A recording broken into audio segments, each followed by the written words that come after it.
paldushun në një fëmijë se të pëlqen si zonë, jo vetëm mua, po të paktën të gjitha atyre që vinë edhe e shohin është të paktën një nga zonat rurale ose një nga për mua një nga fshatet më të bukur që ka.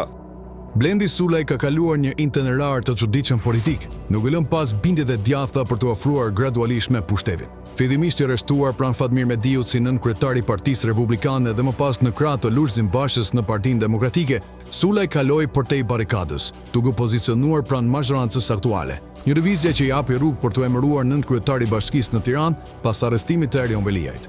Ironikisht, sot ai është përgjegjës për kontrollin e territorit, ndonse vetë është përballur me procedime me ndërtim pa leje dhe shkelje të lejes në një vilë në mjull bathore. Investigimi Vox News ka zbardhur dokumente të shumta, leje ndërtimi, kontrata, akte dhurimi dhe transferta pronësie, që tregojnë një rrjet të 200 veprimesh, shitjesh fiktive dhe blerje pasurie. Një nga firmat e tij, Bia Invest, i ursit oligarkëve për vetëm 500 euro pjesa, në një kohë kur kompanitë merreshin me ndërtim.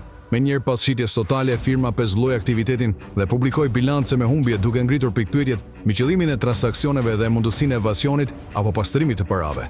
Familja Sulaj ka zotëruar gjithashtu dhe kompanitë Ani Investment International që ju shit Bari Georgias, një emër i dyshuar si prestanome, por shumë as simbolike. E njëjta skemë u përsërit me firmën Ani Investment, e themeluar në vitin 2021, e cila u dhurua fillimisht tek një bashkëpunëtor dhe më pas te nëna e tij.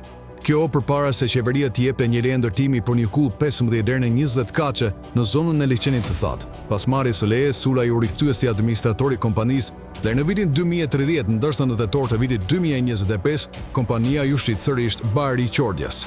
Ndër të tjera, Vox News tekson se këto lëvizje krijojnë dyshime serioze për fshehjen pasurie dhe konflikt interesi, sidomos duke qenë se Sulaj mban sot një postë që lidhet drejt për drejt me kontrollin urbanistik të kryeqytetit. Dhe rasti blerjes së një lokali në Ish Blok, vetëm me 1 euro, i ndjekur nga procedimi për ndërtim pa leje, shton hijet për aktivitetin e tij politik dhe ekonomik. Nëse këto veprime do të jetojnë apo jo, mbetet e paqartë, por dokumentet flasin për një model të përsëritur transaksionesh të dyshimta që krijojnë qartësim nga institucionet e lizbatuese.